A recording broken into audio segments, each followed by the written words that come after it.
What's poppin', players? Welcome back to the Two Penny Gamescast, episode 218. I am your host, Tavin Bothel, here with my good friend and co-host. Say hello to the people, Connor Elliott. Hello, people. My name is Connor Elliott, and I have the Two Penny Gamescast co-host. You are indeed. That is you. I am me. Connor, how's your week been? It's been pretty busy, both in terms of work and games. Yeah. I've been having to play some games in preparation for my trip. That'll take me away from this beautiful podcast. Indeed. I still have Silent Hill 2 to beat. So remind me, you are still here next week. No, I'm leaving this Wednesday. Oh, okay. Yeah. Wait a minute. We're leaving this next week. Oh, but you're going to be gone for a whole week. Yeah, a little bit longer than a week. You're going to be gone for like 2 weeks. Yeah.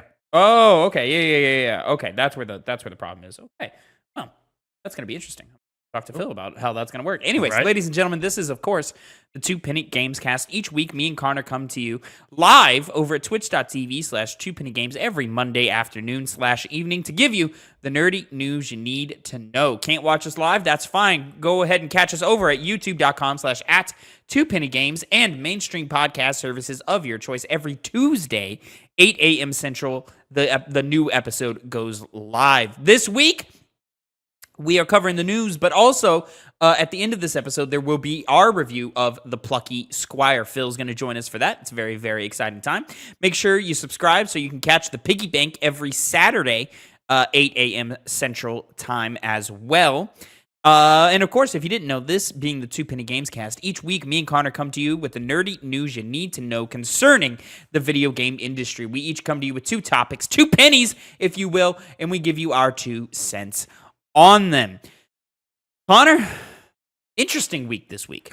Going to lead to some interesting discussion, and I'm very excited to talk to you about it. We have not really, we haven't discussed the which topics are going to belong to who, so I'm going to take this first one, just so you know, all right? So moving into our first topic of the day, our first penny, Annapurna Interactive split reportedly caused by staff concerns over company direction. Key factors said to include Annapurna Pictures' deal with Remedy and its quiet rehiring of Interactive co-founder Hector Sanchez. This is, of course, coming from GamesIndustry.biz by Sophie McAvoy.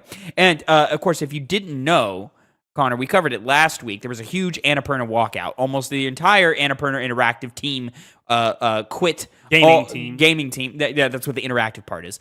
Quit altogether.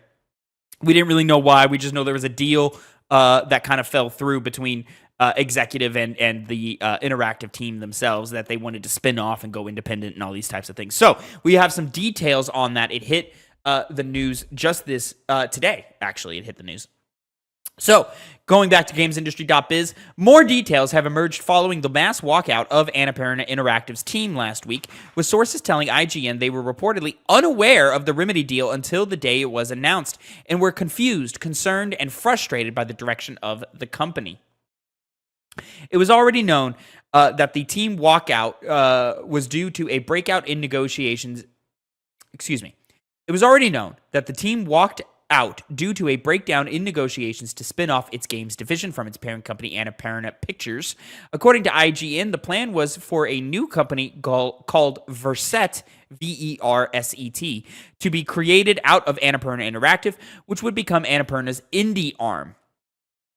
As negotiations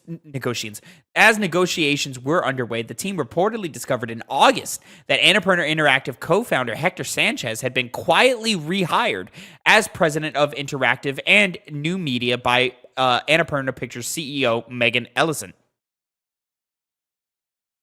and was working on, quote, gaming projects without the knowledge of the rest of the Interactive staff. Sanchez left Annapurna Interactive in 2019 to join Epic Games as head of Epic Games Publishing, a position he left in February 2024. A spokesperson for Annapurna claimed talks between Sanchez and Ellison began earlier this year before she offered him the role at Pictures, where he would, quote, lead efforts in the AAA and AA gaming space, including transmedia properties. This included the deal between Annapurna Pictures and Remedy Entertainment announced in August, a deal that sources say the interactive team were unaware of until it was announced. During this time, Annapurna Pictures terminated the discussion to spin off Interactive. The company claimed this was due to Interactive head Nathan Gary's, quote, lack of response to requests for feedback on legal drafts. However, sources told IGN, quote, they began to see signs of Ellison exercising greater involvement in Annapurna Interactive's deals, projects, and budgets in a way that began to make them further uncomfortable with the direction of the company, which culminated in the mass walkout. Annapurna also clarified the future of games in development, including Blade Runner 2033 Labyrinth development, will continue despite its game director Chelsea Hash resigning and many of its development team. An Annapurna spokesperson said, quote, the whole situation is a baffler, but now we're focused on moving forward. We've had a really great conversation with an overwhelming majority of our existing development team and are grateful for their partnership. Interesting. Someone's not playing the nicest with other people. Who? That's a bunch of he said, she said. It's he said, I mean, yeah, I guess it is he said, she said. But it is concerning when you have a bunch of things concerning your department going on without your knowledge. You know, and so it makes sense that after a certain point, you're wary, and then more things are hidden from you, and you have to find out secondhand or after the fact. That doesn't exactly foster trust between the negotiating parties. Yeah. Could it have been an overreaction? It could have been. But at the same time, it's a little weird, some of the details that they were getting. I mean, it definitely looks like communication broke down. Yeah. And the workers were not being represented in whatever negotiations were happening. And a lot of choices were being made over their heads that concerned them greatly. And I think they're right in that. But it also sounds like whoever was in charge of putting together that deal wasn't doing the best job or wasn't willing to negotiate a whole lot. And they have to remember that they are not the ones in charge at the end of the day. This is somebody else's company and ownership, IP, that is owned by somebody who is way above them. So I understand all of these things. Again, I'm gonna sort of reiterate what I said last week, that if a deal is not reached, if there's not a reason to make the team at Annapurna Interactive come back and be happy, then they're going to spin off and do their own thing and be a smaller indie branch, but that could probably grow into a sturdier, much stronger branch. The original one may wither and die. It may just they may find a way to pick up the slack and keep things going. Games is a small world. You know, there's a small circle again. It's pretty much like with any type of art industry. Like, you don't really want to screw a lot of people over or piss a lot of people off because it's just going to go around and bite you in the butt. So, Annapurna Interactive might be a poisoned IP. There may be a conversation going around industry-wide of saying, yeah, we don't really like it here. I would not recommend you go there. Maybe come over here where we're going to go build up this new thing and help us get this off the ground. And you would assume a lot of people would probably go that route and say, yeah, I don't really want to work for a company that is clearly not looking out for my best interests. In a time where those companies have continuously laid off people. Yeah. You know, it's not exactly a welcoming climate right now. Well, but at the same time, it's not welcoming for new things to be planted either. It's just not welcoming in general. So this is an interesting crossroads that we're at, and I hope it does lead to a more fruitful discussion. And I hope all parties kind of figure things out. I feel bad for the development teams that were dependent upon Annapurna Interactive Publishing, and now maybe not so much, you know, or you know, will struggle to see the success that they were hoping to see because of these problems. Who knows? We'll have to wait and see on that one. But yeah. I said it last week. This is not the last we're going to hear of that story, and I still think we are far from the end of this story. This is probably something that is going to be in the news cycles for the next couple of weeks, I would assume. Yeah, there's clearly more to this. This seems like the beginning of a more specific issue. Yeah, because we don't know exactly the details of whatever agreement they were reaching, or what the specific thing that was the hard thing to for both sides to compromise on. So I think we're really going to get the bigger picture when we learn the exact details of the deal, rather than just all these kind of conjecture. Conjecture based. Yeah, I agree with you on that. Personally, I'm always on the side of the worker, so I hope all these guys find new employment or are able to sort of reestablish terms and conditions of their previous employment. I hope the best for all the working mans here. So yeah, we'll have to wait and see on that. This could also all be kind of a ploy, of, okay, we can find jobs elsewhere, but, you need us. And this is a big, pain in the ass for you. So, maybe this is them trying to do some sort of leverage. Pretty radical, if that's the case. But if they are interested in coming back and continuing to work with this company, that seems a possible thing they could do. And you would hope, right? On the business side of the industry, you don't want to burn your bridges, right? And so hopefully that's not what's happening here. But again, we'll have to wait and see what happens. I mean, worst case scenario, we just see Annapurna just stop doing indie stuff, which would be the less interesting, or that would be the worst case scenario, because that would mean a lot of indie devs no longer have a secure publishing arm that was quite fruitful. Like, there's a lot of Annapurna games that were pretty successful. Most notably probably Stray, but there were some other ones in there that were like, oh wow, this is really, really good. I'm really into this. So we can't just leave it all the way up to Devolver Digital, even though Devolver does a great job. They do. Devolver, I think, published Plucky Squire. Hey, good game. More thoughts at the end of this episode. Moving on, Connor, topic number 2. I'm going to say your first penny of the day, my friend. This is our interesting one right here. So go ahead, take it away, my friend. Well, we got an article from The Gamer here, from George Foster. Nintendo is seemingly suing Pal World over a Pokeball patent. Nintendo hasn't officially confirmed why it's using Pal World developer Pocket Pair, but it seems that it could... Suing. What? You said using, suing. So you might... I tried to, but it was getting... Okay, no, that popped up fine. There we go. I'll start over from the beginning. Nintendo hasn't officially confirmed why it's suing Pal World developer Pocket Pair, but it seems that it could be based on a Pokeball patent and how Pal World's Pal Spheres directly copy the mechanic. Just a few days ago, Nintendo dropped an absolute bombshell on the internet by revealing that it's suing Pal World developer Pocket Pair, while nearly everyone speculated that might happen when the game released earlier this year and took a lot of liberties with its Pal World designs, PAL designs. The real shock came from the lawsuit being based on the claim that the Pal World, quote, infringes multiple patent rights, end quote. Pocket Pair has since replied to the lawsuit and confirmed that it's going to be fighting it, despite apparently not knowing what patents it's infringing on. Nintendo hasn't revealed any more details about the situation just yet, but it seems that it might be based on a Pokeball patent that was originally filed in 2021 and then updated in the summer. Weird Pokemon patent graphic here.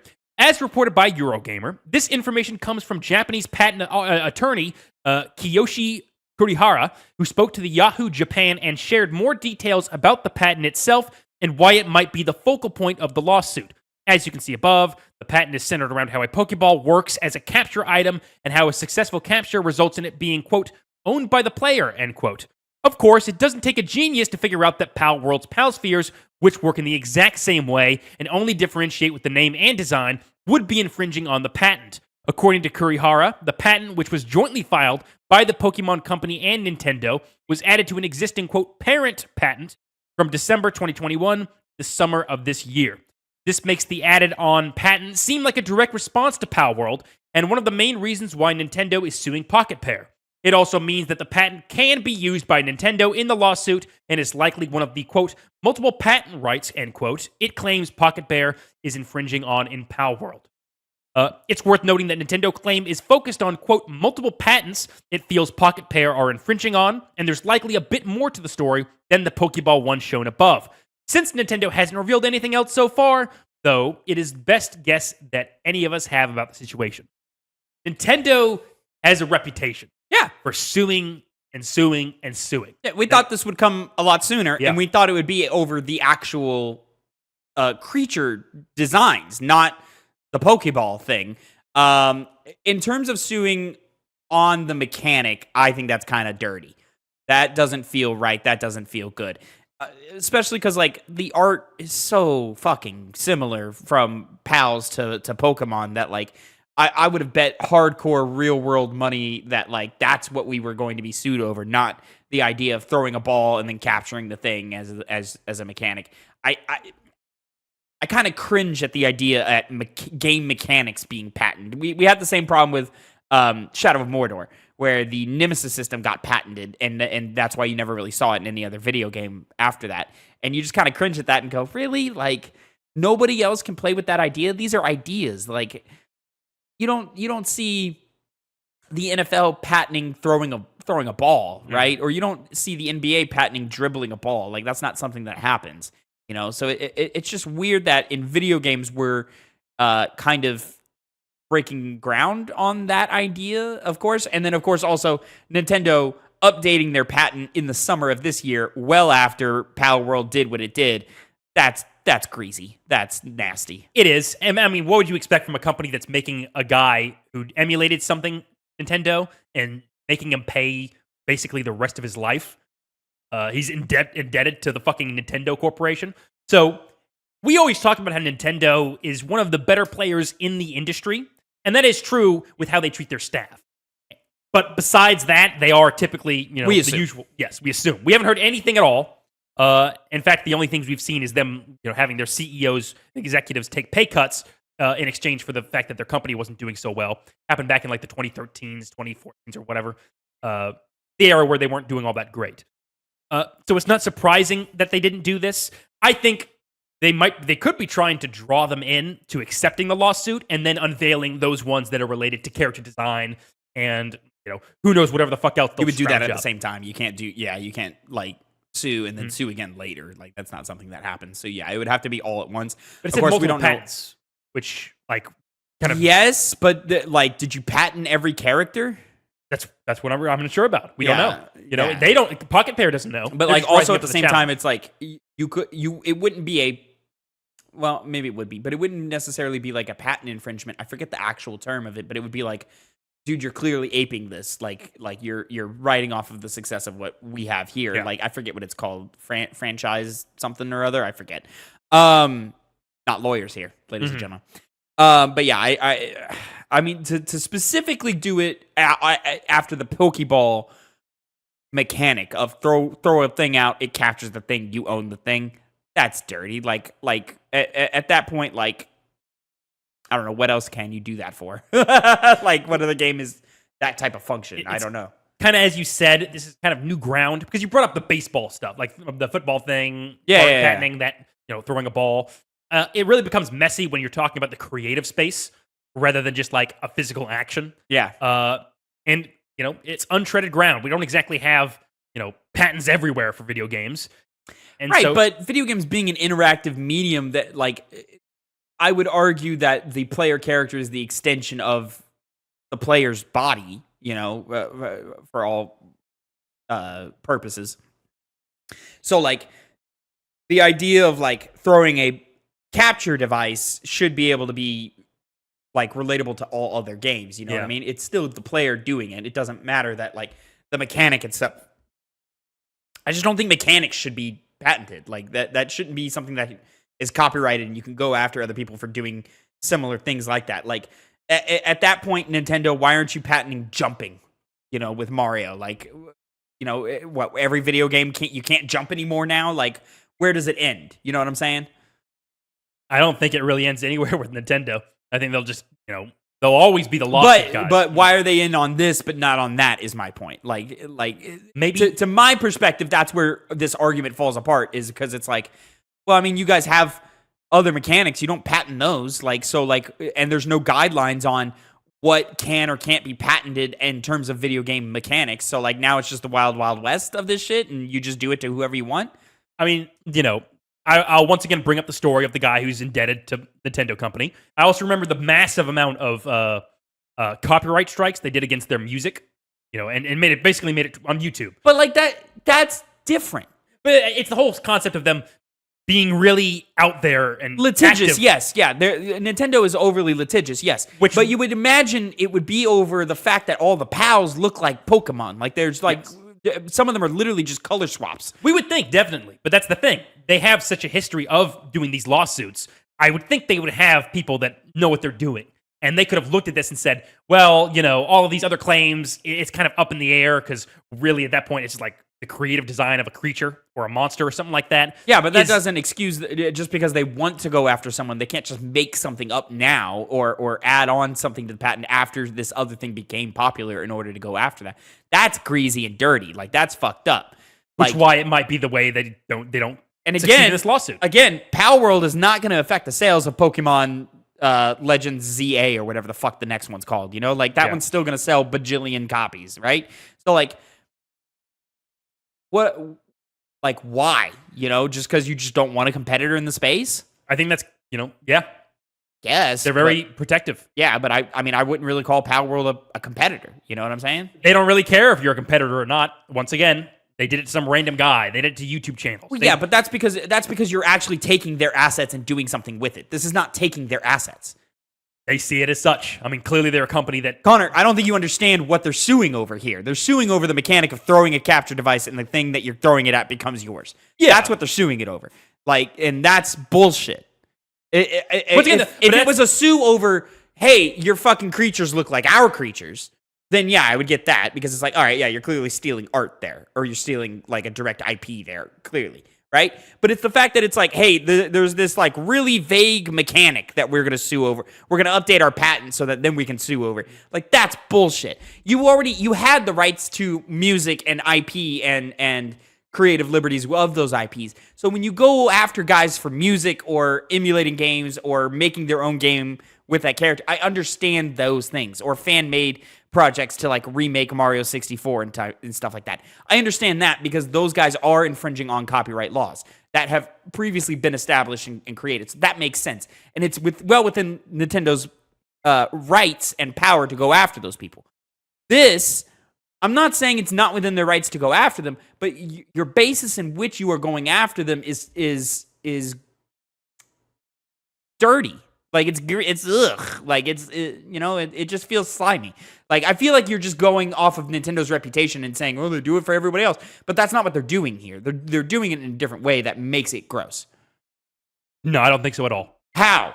Once again, I said it 4 times. You understand the difference between this and that, right? I get the difference. Yeah. They indebted a guy to them. They don't give a shit whether it's slimy, whether it's right or wrong. Those things go out the window. But that guy crossed boundaries. In terms of this specific case, Pal World didn't. But what's Nintendo's boundary? They don't really seem to have a set thing. That's my point, is you should go after them. But the way you're talking, it sounds like, oh, well, Pal World should just fucking shut it down. No, that's not what I'm saying. Yeah. I'm saying this is just Nintendo's nature. And look, I don't remember this story about the guy getting it. You have a detail on it? Yeah, I did. It was like, I remember it was the most dystopian thing I've seen in anything related to the games industry. Because basically it's like, so he has to pay for damages or whatnot, and it's so much of a price, and he has no job that's able to, meet the requirements of being able to pay it off fully. So he's just kind of screwed. Switch hacker Gary Bowser, released from jail, will pay Nintendo 25 to 30% income for the rest of his life. Jesus Christ. Yeah. It's from Video Games Chronicle. Chris Scullion. Bowser has paid $175 of the $14.5 million. That's fucking insane. Gary Bowser, the hacking group member who was convicted for creating and selling circumvention devices, enabling users to play illegal backups on Switch and 3DS, has been released from prison early. Yeah, so this guy was breaking the law.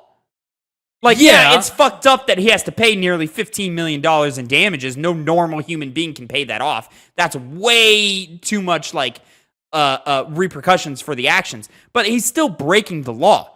Yeah. And he was still infringing on copyright. This is not infringing on copyright. Like, you're being scummy with it. And this would be like if I sued you for drinking root beer in my house. What? What do you mean? Or just for drinking root beer? Because I like to drink root beer, and in this scenario, I'm known as the root beer guy. Mm-hmm. Like that. Like, what? Why would I sue you over that? That's stupid. Just because you drink root beer with a straw? Well, once again, you wouldn't do that. Actually, it'd be like using a straw. Yeah. I'd be suing you over using a straw, but instead of a blue straw, it was a pink straw. And I'm suing you for that. You know what? Nintendo probably would do that. They'd be like, fuck you. I don't care. But why are you okay with that? Me? Yeah. I'm not okay with it. When have I said I'm okay with it? You're acting like these stories are equivalent. They're not equivalent. No, I'm saying the character of Nintendo is consistent. The stories themselves, yeah, they're not the exact same I think this thing. is a reach for Nintendo. This is them not breaking character, but this is them overstepping. Legally, yes. Like, in terms of the concept of them looking at something that they claim is theirs and saying, we're going to sue you because you use it. That's not, like, unsurprising for them to do. You know? Like we said before. Okay, but in law, you have to be specific. And here they are being specific, but in a different way than they have before. Like before, they sued people for stealing their shit. Like this guy that you're talking about, who's indebted for the rest of his life. He was stealing their shit. So stealing is wrong and illegal, and you shouldn't do it. So this guy got way over punished for it, in my personal opinion. But it's still well within Nintendo's right to do that. See, and that's the thing, though. They just see this and say, "Hey, that's something that we did. That's something that we relate to us," and they just want to defend that.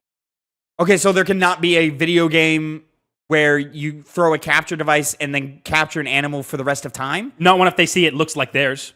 So then why doesn't Call of Duty or I get then at that point Microsoft can go after anybody because they own Doom for any first-person shooter ever. But once again, speaking to Microsoft's character, they're not ones who are known to go out and be the guys who are suing people. Nintendo has a reputation for that. They do, but they should have done it in line with their reputation, not create this whole new thing that opens up a door for something else entirely, which is way worse than anything they've ever done before. Well, before they've just protected their rights. Now they're overstepping their rights in order to close down and monopolize a game mechanic. Mm-hmm. Yeah, I mean, you're talking about rights and whether they can or can't do something or not. I think they're just incredibly protective, and all of that stuff comes secondary. They're immediately like, I want to defend my stuff, and that's all that matters. All the legalese shit, who cares? We'll deal with that when we come. We're Nintendo. We're the big guys. We can pay our legal bills. We can hire the best lawyers that we can to try and make our case. They just want to, seemingly go out and sue to a point of irrationality. They're just wanting to do it because they're overprotective. This is out of character for you. Why? Because normally this would enrage you. But for whatever reason, for this story, you're just kind of shrugging your shoulders. Well, it would enrage me if it's like going somewhere, because as you said, it's going to court. What do you mean? I mean, like, once again, I'm just saying they're being protective of their stuff. I don't think this is going to have that much of a chance in a court.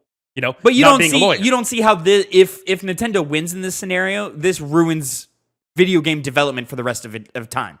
Didn't they kind of open that door already with the Nemesis system, as you talked about before? It was WB, and nobody's gone near that system because they don't want to find out what happens there. That's why we haven't seen it. Nobody's tried yet. Yeah. It's not that they've gone after somebody and done it. It's just that they did it, and everybody went, I don't know if you can do that or not. I'm not trying to find out because nobody wants to get sued. But this is a situation where someone did come close to.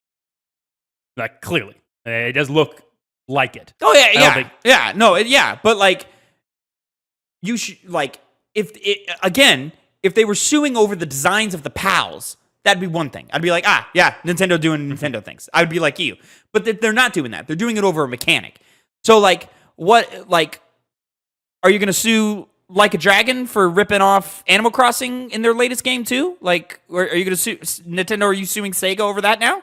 Like, where does it end? Hey, are you going to sue Sony because you have a character mascot game where he jumps on things? Mm-hmm. Like, where does it end? Like that's the problem with me is like you are ruining the idea of creative development for the rest of time if you win this case. Yeah.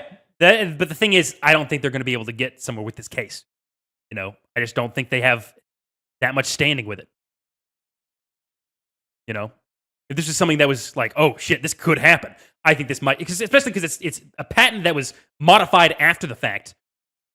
So that's got to be some fucking breach of something, right? I don't think this case is going to get thrown out.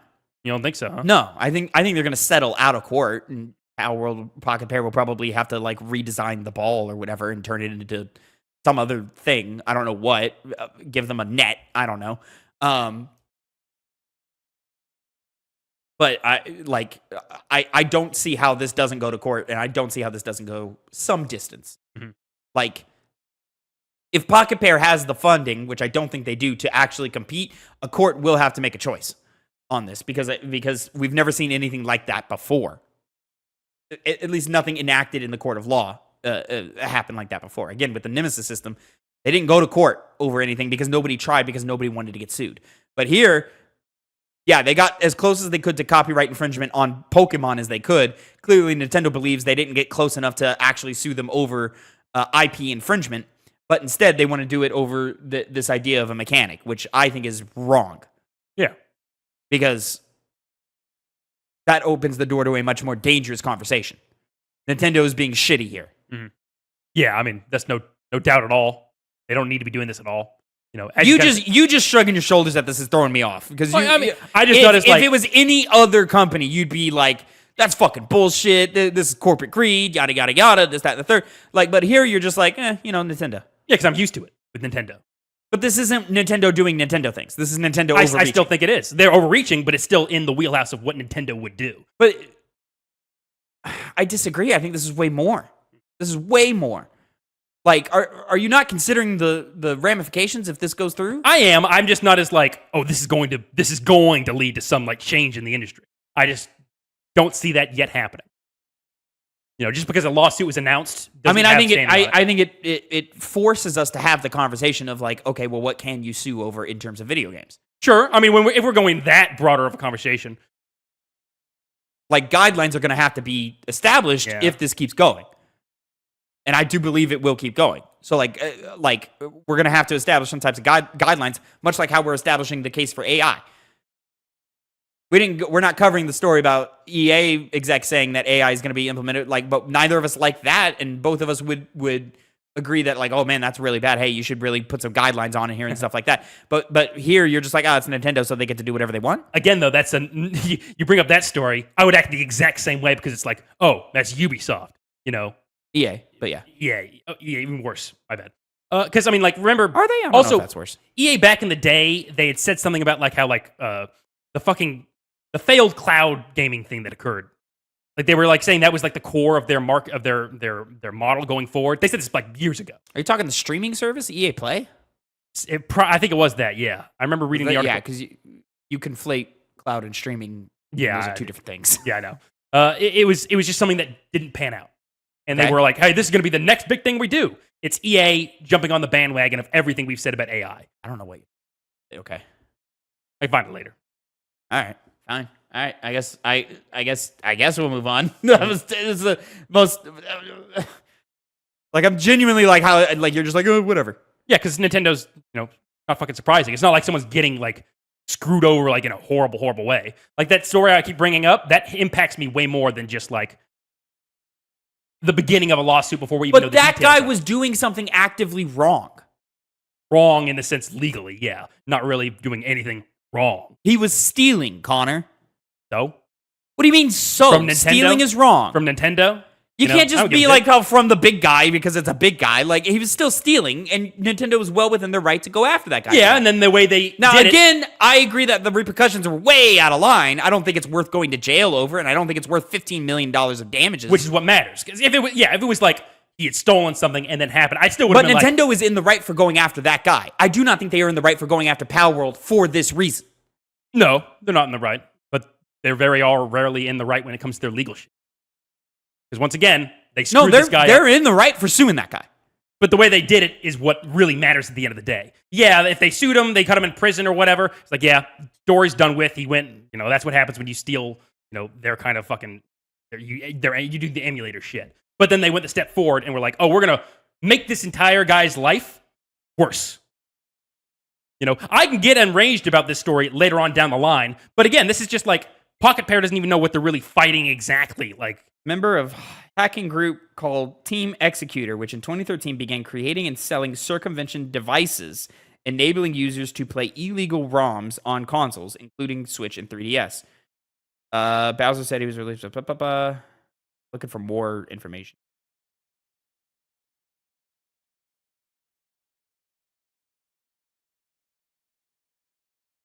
In the interview, Bowser claimed he was paid $175 of this to date, or he has paid, which came from the job he was doing in prison. Jesus Christ. It says that upon his release, he will have to start paying a percentage of his gross monthly income to Nintendo.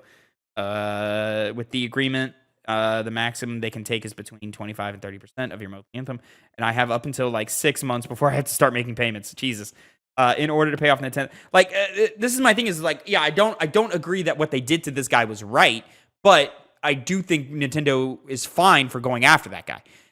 They are not okay for doing this. Like, that's the difference. Sure. I'm not at a place yet where I'm worried this is going to lead to something. It's too early to tell. It's a lawsuit, and they've done this before. Yes, you are right conceptually, but the dangers that this could set as a precedent are fucking dangerous. Like, next thing you know, Ubisoft is saying you can't use towers in a video game in an open world setting. Like to unfold a map. At that point, and then Nintendo would be like, you can't use a glider in a video game ever again. See, these are all like, yeah, that's stupid if that does happen. But in the case of what this is talking about, it's a device that has a specific design and a specific purpose within that universe. Right, but setting precedent is what is important. It doesn't matter what happens after the precedent is set. It's the precedent that matters. And Nintendo is trying to set a very dangerous precedent here that will ruin video game development for the rest of its existence. Or until that precedent is repealed. Yeah. So you have to nip it in the bud when it happens, not when another company tries to do it later on down the line. Sure. I mean, I wouldn't want that to happen. It just those examples you're bringing up are like specific items that exist in the world today. Pokeballs do not exist in reality. They're a fake concept. What do you mean? Like you were saying, they could say gliders you can't use, towers you can't use. At that point, it's like, well, you're going to basically screw over an entire industry, and that's not good for anybody. Yes. Yeah. So I don't think those courts would allow it to get to that point. Just because a lawsuit But Connor, if the courts allow this to happen, then the rest of the guys can do it because it sets precedent.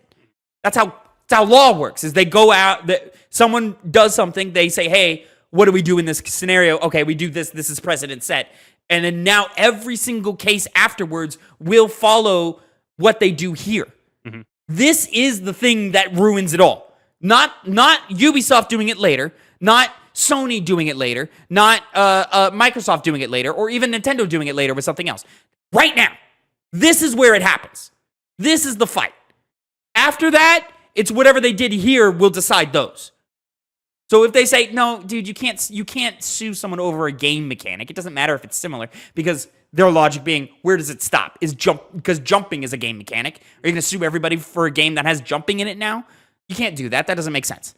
Right? That's the precedent set. And then from there, okay, no gliding, open world towers, first person shooting, reloading a clip, anything, jumping, vaulting, climbing, like all of these things will follow the precedent set in this case. Which then I guess comes up the question of, would they allow that precedent to be set because of the ramifications of it? And would they deny this lawsuit on that basis? That's the question. Mm-hmm.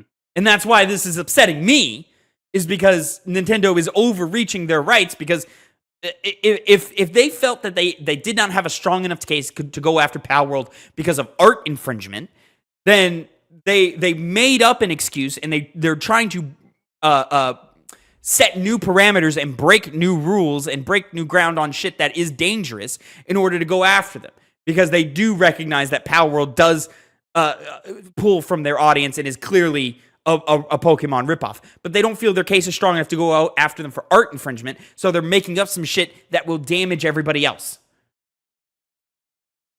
You see the problem? Yeah. I guess at this point, I'm still not like passionate enough until I see this thing move forward in a reasonable direction. At that point, Connor, it's too late. Yeah, fair enough. But it's kind of too late for any of us to do anything about it. What do you mean? Like, we could say how bad this is. It's not really hard to. Well, I mean, that's the point. That's the point of the platform, Connor, is so that we vocalize these opinions and thoughts, and have the thought piece and further the conversation. But those things I don't think would affect a patent lawsuit. Those things wouldn't be taken into consideration. And Nintendo, the court of public opinion is powerful. Nintendo does not give a shit about the public court of But Nintendo's not the one making up the rules here, Connor. Mm-hmm. But they're the ones putting forth who. So who would cave to that? Like what? Like governments? A specific court system? Yeah, the government's in the court system. Yeah. I don't know how that works with international shit, because Palworld's not Japanese. Or they are. No, they are Japanese. Yeah. So it would be taken up in the Japanese courts. Are they? No. Yeah, they are. Pocket Pair is Japanese. Ah, okay. Yeah. I know the director, I guess, wasn't. No, the director's not. He's Yeah. like Norwegian or Swedish or something. Okay. Yeah. But Pocket is Japanese. Okay. So yeah, I suppose it would fall under the Japanese government. And if the Japanese government goes in Nintendo's way, at least in Japan, game development, if you want to create something that even kind of resembles Pokemon, you got to go work for Pokemon. Mm-hmm. And there's no other way to build out a new IP or have a new idea or creative behind it, and it's just this fucking rut that you're in. Mm-hmm. I don't know how that works internationally if you start jumping over to other countries and making games like that, but I imagine, but because a lot of these laws kind of align with themselves, like Nintendo goes after music all the time because universally worldwide, we all kind of agree on the rights of music. So they're able to kind of work with this, with the other systems to do that,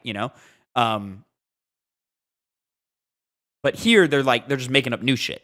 And so like I think if they win here, it sets a precedent that is dangerous. Sure. Well, I mean, I guess the last thing I could personally say is looking at the Power World ball there and seeing the patent of Nintendo's, they're completely different designs. Even if the function is the exact same, I don't know if that would prevent it from, because like it literally has no similarities other than being a sphere in terms of design. Yes, the animation is straight up a Pokeball. Like it's straight up. You throw it, like scans them, it goes into the thing, and then it drops, and then it does do the like little tick, tick, tick thing. Which they, as you said before, they would make those minor changes. Yeah, they'd have to change that completely. I think they should change it anyway. Like, yeah, just to avoid this problem in the future. But I guess I have another last point to make. It is kind of also a seemingly interesting situation because it's Power World, which when you look at that, when I look at that game, I first thought, oh, this is a Pokemon game, and then I was like, oh, it's not. Yeah, and based on the designs. Yeah. Well, they start toting guns, and you go, this is definitely not a Pokemon game. Yeah. Kind of kills that. But yeah. No, but yeah, that's my thing. If they were going after them for art infringement, I'd be like, totally well within their right. Obviously, that's IP infringement, yada, yada. But going after a game mechanic is where I go, all right, well, where does the buck stop there? Because, like, you can just draw new characters and make new characters, Yeah. And clearly, Pocket Pair was aping Pokemon designs to get that audience in, right? Mm-hmm. So you would just have to make up new shit, And so, like, that's fine. I've got no problem with that. If them saying, hey, that's my creation. You can't use my creation. Go create something yourself. Okay, yeah, of course. But if you do that to a mechanic, you limit creation entirely. There is no creation past that because I can't take this mechanic and use it and implement it and change it in any meaningful way in my thing because you've done this. I guess another angle that Nintendo could be going for is they're doing this to try and do what they've always done, which is protect their stuff and be more broad in their, like, to prevent a Power World situation from happening again. Because they clearly don't like, people aping off of their designs and their kinds of games. Yes. And so they just want to do it broader to protect their own interests. This being the stepping stone for their other, like, tons of shit that Nintendo does. Yeah. That's iconic to them that they can then use to defend themselves saying, hey, we're Nintendo. We do this. We did this fucking thing and we made a patent for it. Other people can't do it. Yeah. Well, yeah. I mean, that's the problem. And again, then it just goes to, well, what mechanic is safe? Because I guarantee you, they get away with this. They're patenting jumping so fast. Moving on, topic number 3. My second penny of the day. Concord director steps down as studio behind historic PlayStation flop waits for Sony decision. This is from Ethan Gach over at Kotaku. It's been 2 weeks since Sony announced that it was taking the unprecedented step of unreleasing Concord, and almost as long since the ill-fated sci-fi hero shooter was officially taken offline, in the time since Kotaku understands that developers at Firewalk Studios have been in limbo about their future as they await Sony's decision about what comes next for Concord and the team. Whatever ends up happening, game director Ryan Ellis will not be at the helm. Formerly at Bungie, where he served as creative director on Destiny 2, Ellis left in 2017 to lead development on what would eventually become Concord. He told staff at Firewalk last week that he would be stepping down from his game director role and move into a support role instead, according to 3 sources familiar with the change. Sony did not immediately respond to a request for comment. Ellis was the main shot caller on Concord, which, despite praise for its underlying shooter gameplay feel, failed to attract an audience, with analyst Simon Carless estimating to IGN that the $40 PvP-only game had sold only around 25,000 copies. Abysmal numbers given not just its budget, but the PlayStation first-party brand it represented. Sony acquired Firewalk in 2023 for an undisclosed sum after the game had spent years in production and promoted Concord at both of this year's May PlayStation Showcase and its 2024 one. Quote, Ryan deeply believed in that project and bringing players together through the joy in it, said one former developer who said he felt Ellis had poured a great deal of himself into the game, leading to a ton of stress. Quote, regardless of there being things that could have done differently throughout development, he's a good human and full of heart.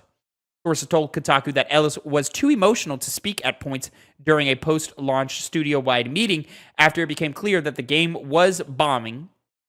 In September 3rd, in a September 3rd PlayStation blog post announcing Concord's removal from store shelves, Ellis wrote, quote, aspects of the game and our initial launch didn't land the way we'd intended. He added that the team would, quote, explore options, including those that will better reach our players, and works to determine the best path ahead. At the time of this recording, yeah, there's an event going on Tuesday. PlayStation State of Play tomorrow. We record this on Monday. This episode will go out live at 8. There will be a 5 p.m. Central Time PlayStation State of Play showcase or State of Play streamed live. We do plan on doing a react to it, so make sure you follow us over at twitch.tv/TwoPennyGames to make sure you know all of the information as we do. So we're very excited to see that. I fully believe there was a planned Concord update for this State of Play. Obviously, not going to happen now. Obviously cut from the program. And so now I wonder, does Sony even talk about it during State of Play? I feel like you probably should. But maybe they won't. Who knows? I really feel like they should. There was also reporting from the PlayStation podcast Sacred Symbols from Colin Moriarty, who broke a story saying that Concord had a budget of over $400 million, and it was Herman Holst's baby. Herman Holst is now co-CEO of PlayStation Studios. So if that story is true, and I don't believe that story to be true either, then that could spell some doom and gloom for PlayStation moving forward, especially with Herman Holst still at the wheel. I do not believe Concord cost $400 million to make. That is ridiculous. Even with the graphical content the game provided, I don't see that. There's no way. I do believe it became there was also talk of that it had a quote unquote toxic positivity in the development. Nobody was really allowed to talk negatively about any parts of the game. I could see how that's potentially possible. That could kind of correlate. But I also saw other analysts saying, nah, this is probably somewhere in the 150 to 180 million. That number makes way more sense to me than 400 million. 400 million would mean it's the most expensive game PlayStation has ever produced by a long shot. And I don't think as much as they had hopes for Concord, I don't think they do that for Concord. Not for Concord. No. Especially when you look at other new IP that have become successful. Horizon Zero Dawn cost like $85 million to make. And for what Horizon Zero Dawn sold, incredibly impressive. Ghost of Tsushima, I think, was like $60 million or something like that. And then if you compare that to the bigger guys, The Last of Us Part 2, certainly well over 220. I think it was like over 220, something like that. It could have been encroaching on 300, but it definitely didn't break 300 million. So there's no way new IP from a new studio, unproven ideas. There's no way Sony is dumping $400 million into that. Now, the talk is that Firewalk Studios had already, through whatever publishing branch or whatever, whoever was producing the game with them prior to the Sony acquisition had already spent $200 million. So who knows how much is Sony's money or not? But I just don't believe any of these stories to be true. These sound ridiculous. Mm-hmm. Like, are you kidding me? Concord is the most expensive video game ever fucking made? Come on. You know, the point that the article made, which is that it could see return in free-to-play, I don't think that's entirely likely, but it's possible. I think Concord's dead. I think Firewalk is right to the devs over at Firewalk are right to feel nervous about what is going to happen in the future for them. I feel terrible for these devs, man. Which is why not only, of course, I don't hope they get axed. I hope they do see it as like, okay, this is a fail. Let's abandon this, move on to the next thing. Because if they're not going to do the whole free to play shit, I think you recycle it. Yeah, there's a lot of work there that I think can be repurposed and redone. I think you recycle it, try and get a game in the next 18 months. It'd be an insane amount of crunch on these developers.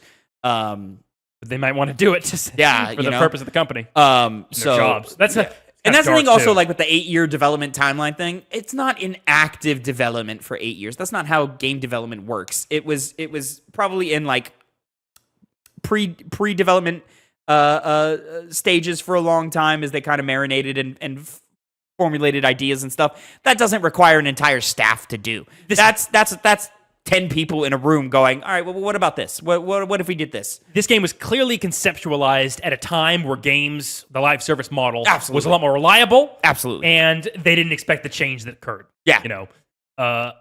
It also became, there was the headline going around, this game became a victim of development time. It had too much time in the oven, as opposed to benefiting from that, which is the case with most games. Is most games will benefit from more development time. This game did not. Yeah.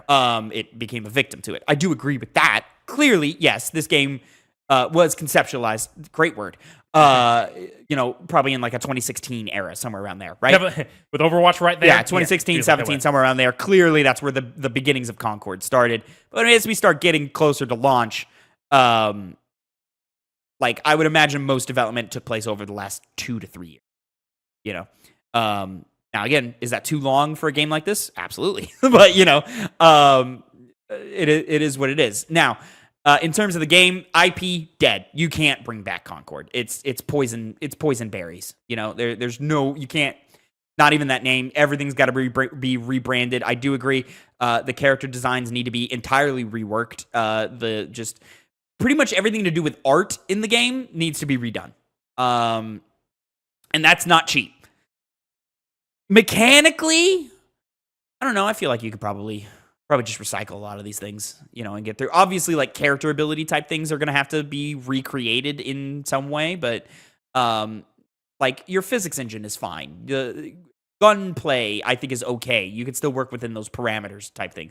There's no reason that they can't just make the game look more interesting, like make a game. It could be pretty much the same game mechanics, but it just like functions a little, or it just functions a little bit differently, but looks entirely different. That's enough to trick the average consumer into thinking that it's a new thing when it's not.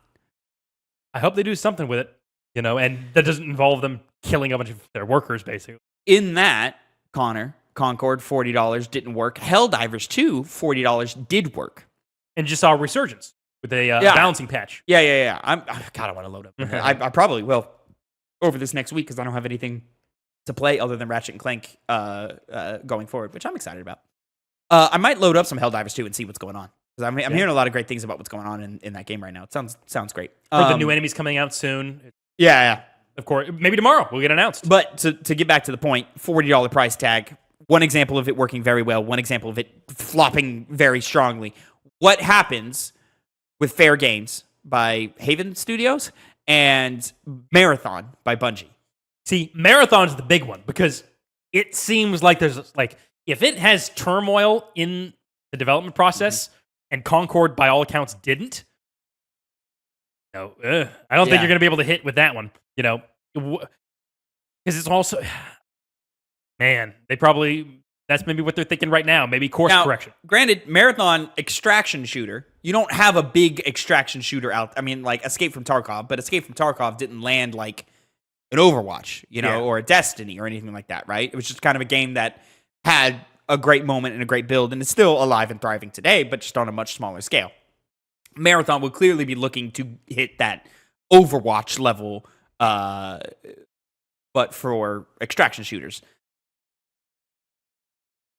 Do you charge for it? Like, I don't know. What is the lesson PlayStation learns from this? It depends on what their content is planned going forward. Yeah. Because clearly it's going to be a game that has a going to continuously have work put behind it. Yeah. So it really depends on that. I mean, $40, I think, sounds probably like a thing to stick to at the moment. Yeah. Well, that brings it to the next question, Fair Games, which was, I believe, is slated to come out before Marathon. We have a PlayStation State of Play tomorrow/today, by the time you're hearing this. I would have assumed Fair Games was going to be in that presentation. And now I think you rework some things and you try and figure something else out for it. What? I don't know. But I imagine that's what you're going to have to do, right? I think maybe what a good thing to do is just go along with it, whatever they had planned, and see the response. Because Concord, that had a horrible response. Overwhelmingly negative. Yeah. And, in a kind of... so bad for homie. He can't even... He's heartbroken and distraught. Bad for that. That guy's probably in the worst feeling position right now. That sucks, man. I feel so bad for that dude. Especially when I look at that... I remember looking at that... I said remember because I can't look at it anymore. Yeah. That interactive map. I didn't find any of the world building stuff interesting. No, me neither. But there was tons of it. Yeah. I just imagine the person doing all of that work and then it being like, it doesn't matter anymore. Not the focus. You shouldn't be doing that for multiplayer games. World building is not something we necessarily care about. Everybody got tricked with Overwatch. Nobody played Overwatch to learn more about that world and shit. There was stuff there for you to learn and kind of piece together through voice lines and through those animated shorts, which those animated shorts were great. But people were there for the gameplay, the raw gameplay. That's what matters. And the characters being interesting to see. Winston is interesting. Torbjorn is interesting. Widowmaker, obviously, is interesting. Mercy, all of those characters look interesting to see. And I think the style of the game helped that a lot. I mean, we said it before. Concord's mistake is trying to go for photorealistic. They should not have done that. They should have had something more unique to give them more pop and to make an art style that looked interesting. And it's funny that Cliff Bleszinski's Lawbreakers keeps getting brought up in the case of Concord. Kind of a similar story, right? I played that game. It was a game that played well. Mm-hmm. I remember playing, I think it was a beta for Lawbreakers and thinking, wow, this is really cool. But from a design, visual level, it was pretty bland. And Concord was the same. Yeah. So, I mean, let's hope Marathon doesn't look bland, I guess. I mean, from what they've shown so far, I am not impressed. I am not impressed. So, yeah, it's going to be very interesting going forward for PlayStation. Speaking of which, are you excited for this State of Play tomorrow? Not particularly. Mainly because I don't know what they're doing. It's late in the year. Yeah. So I don't know if they're even going to do games for this year or if it's all for next year, which... Yeah, so 30 minutes. I'm not sure. 30 minutes, 20 games being shown. A mix between PS5 and PSVR 2. I can't imagine there's more than 3 titles for PSVR 2. And in the rest of those games, question marks, right? What are you going to show? Obviously, the big remasters of Horizon and Days Gone have been circulating the internet. I think we get Horizon tomorrow. I do not think we get Days Gone. Days Gone, I think, will come later. Weird choice. So was Horizon. I mean, Horizon made sense. Horizon sold 35 million copies. From an artistic perspective, I'm looking at Days Gone, I guess. Yeah, when you look at the financial aspect, they really push Aloy and Horizon a lot. Dude, it sold 35 million copies. Yeah. You know how much Uncharted 4 sold? How much? 8 million. Wow. That is a banger of a sales. That makes no goddamn sense to me. Yeah. Well, what they did, Connor, is they paired Horizon Zero Dawn in with console packages. It was a tie-in it was a pack-in game. So if you bought a PlayStation 4 Pro, which did mildly successful, and I think they then also packaged Horizon with PlayStation 5s when production was an issue with the PlayStation 5. That's where they got all those sales from. It didn't hardcore sell that. It probably sold on its own. Probably sold about 6 to 8 million copies first 2 years on its own, but because of those pack-ins, those shits shot all the way up. That would make sense. Yeah. So, but yeah, I mean, but also Uncharted 4 was a much more expensive game than Horizon Zero Dawn. Horizon Zero Dawn sold 35 million copies with pack-ins at $85 million to produce, right? You know what? So you start looking at these numbers and you go, well, no wonder they fucking shove Aloy down our throats. It also conceptualizes. I'm just using words now. It also kind of makes sense with how barely anything changed from 1 to 2. Like, scummy guys. They just made they made a new and bigger map, which is great, and then added some mechanics on top of it. Like, they just gave us more because they knew they could sell 10 million copies off of just more. Mm-hmm. You know, smart. And to be fair, those Horizon games are very high quality, but just not the most interesting. Anyways, Horizon Zero Dawn Remaster, I do believe you get that tomorrow. Horizon Lego Adventure probably gets a release date. Ghost 2 maybe announced. That's a reach, in my opinion. Death Stranding 2 is definitely going to be there. Ghost 2, I could see, because remember, they announced that years before it came out. Yeah, but at Game Awards. Yeah. But this is also a game I feel like it's not going to be as long as in development as the first time it came out. I can't imagine they're going to be, entirely different with how the game feels and plays. So, I would expect us to get Ghost 2 late next year, early 26. Which I could still see them like doing a trailer, a little cool looking, reveal trailer, announcement trailer. Game company, big corporations like that are wont to do things of that nature. Tavin. Yeah. Bloodborne? No, not happening.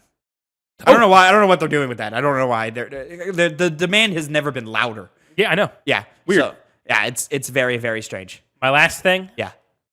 New FromSoft game. They said they've already been in production. They were before Elden Ring came out. Not at a state of play. No? FromSoft's too big for that. Yeah, that's true. Yeah. Blue Point is a question mark that I go, maybe not, but I don't think so. The last thing was Demon's Souls, which was... Yes, it's time to know what Blue Point is doing, but I don't think you do that at a state of play. I think you do that at a PlayStation showcase. I guess we'll find out tomorrow. Twitch.tv/TwoPennyGames. Make sure you follow and hit the bell so you know when we go live. Connor, moving on to our final topic of the day. Let's get through this one real quick. It's retreading things we've said before, but so I imagine it won't be too crazy of a conversation. Moving on. Go ahead and take it away, my friend. Take your time. Yeah, take your time. I got it. This is an article from IGN, from Wesley Yinpool. Square Enix admits Final Fantasy 16 and 7 Rebirth profits did not meet our expectations. Square Enix has finally made public its dissatisfaction with Final Fantasy 16 and Final Fantasy 7 Rebirth's commercial performance, admitting neither game met profit expectations. In a financial results briefing held May 13th, but only released today, September 18th, Takahashi Kiryu, president and representative director of Square Enix, said, quote, "In the HD Games subsegment, we released multiple new titles, including major titles such as Final Fantasy 16 and Final Fantasy 7 Rebirth. But profits, unfortunately, did not meet our expectations," end quote. Kiryu went on to suggest that Square Enix's cancellation cannibalized sales of its Final Fantasy games released during the financial year ending March 2024. Quote, "We recognize that the issues remain in the digital entertainment segment," Kiryu admitted. "The HD Games subsegment failed to better its profitability, posting operating losses in every year of our previous medium-term plan. In addition to this, we did not manage our title portfolio across the company as well as we could have, which I believe resulted in opportunity losses due to cannibalization between our own titles," end quote. Square Enix released Final Fantasy 16 in June 2023, and 7 Rebirth just over half a year later in February 2024. Final Fantasy 16 and 7 Rebirth both launched as PlayStation 5 exclusives, and whilst Square Enix has announced a better sales figure for Final Fantasy 16, it is yet to do so for Final Fantasy 7 Rebirth, the second game in the company's trilogy of Final Fantasy 7 remakes. The company has already announced a significant rework of its business as it fights for profitability. It has a new multi-platform plan that encompasses PC and potentially Xbox and the next Nintendo console, but it also canceled a number of games, and Kiryu revealed taken steps to better curtail its pipeline of games. Quote, "In the case of the HD Games subsegment, sales of individual games will remain the key variable.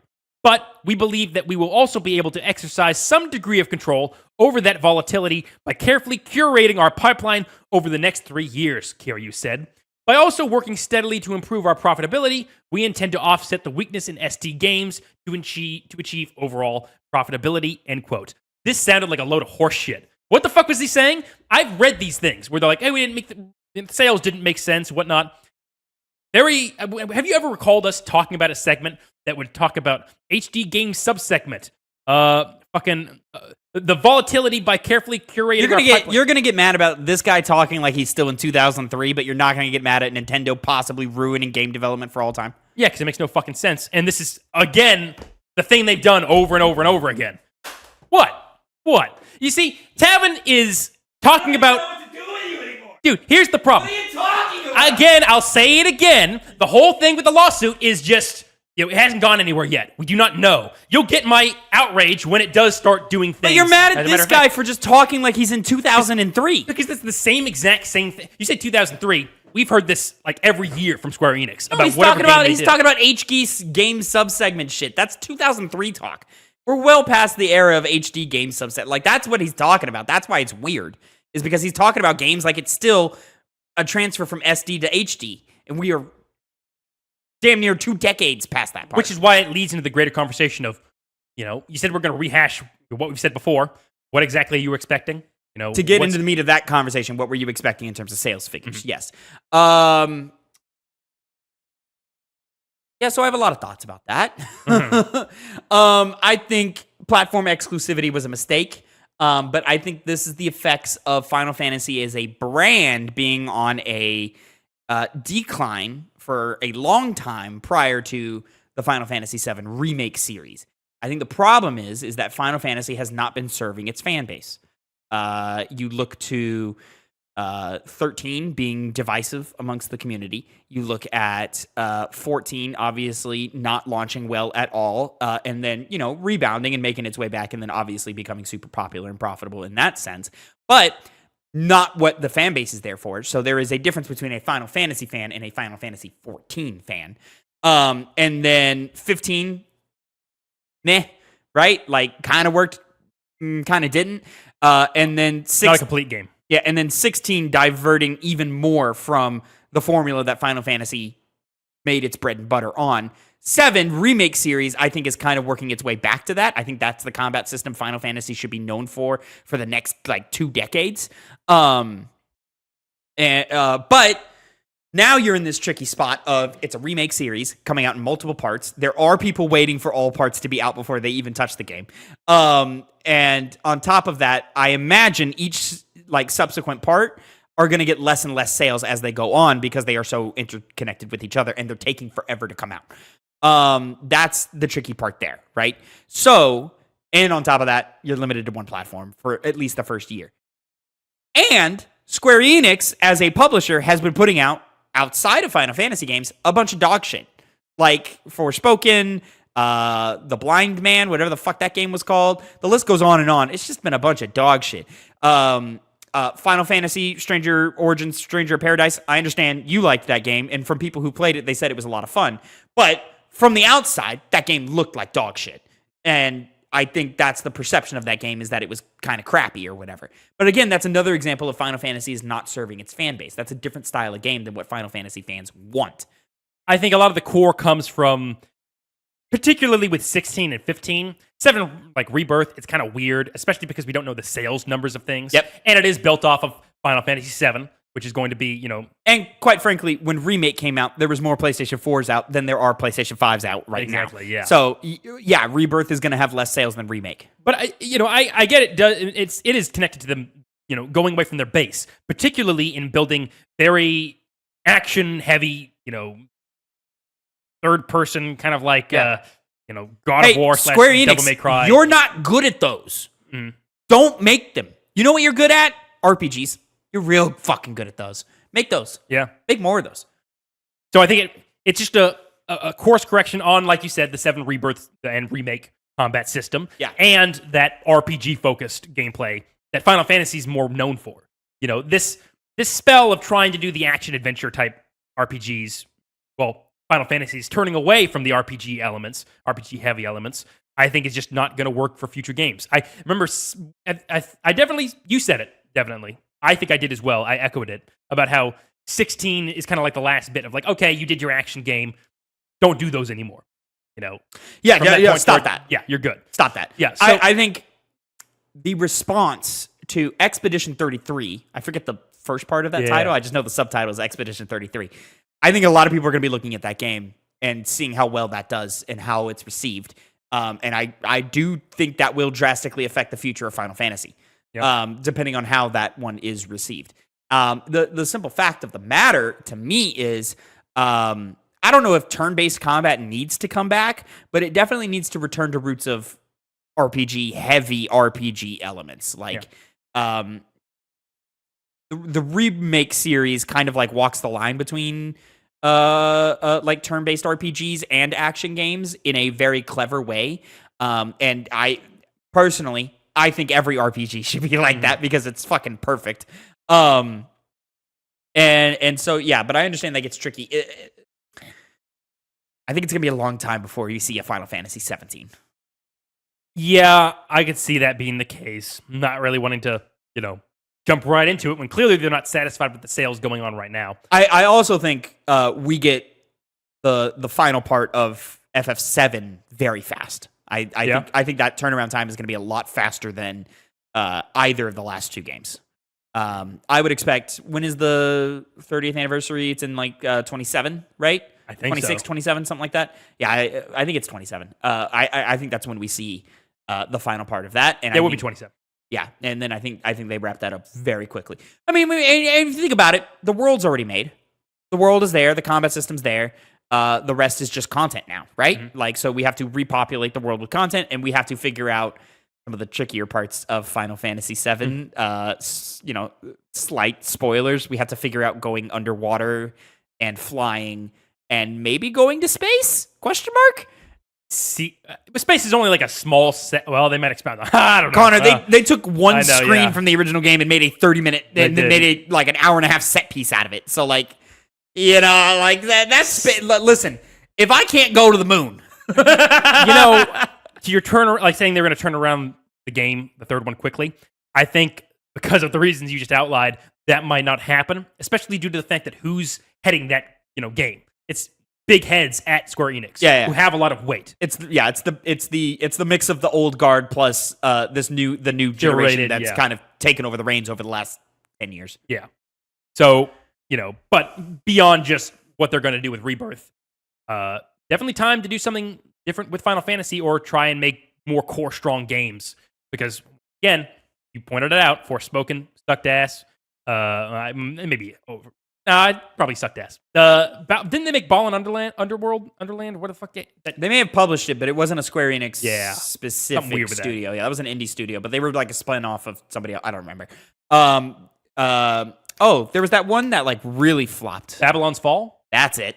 Yeah, that one flopped real hard. So yeah, like Square Enix, you just have a reputation of like not producing the most quality games and not serving your fan base. So yeah you're gonna have money troubles at that rate. And on top of that, your biggest games are exclusive to one platform. And we don't know if they're actually failing to meet like whatever expectations they're set. You could still make profit. They're still making profit. They're just not making enough profit, whatever that means, And we know that companies are greedy and they want to always make as much as they can. Well, you always want to do better on the next one than you did on the last one. But yeah, I think they've made the mistake of trying to diversify their portfolio.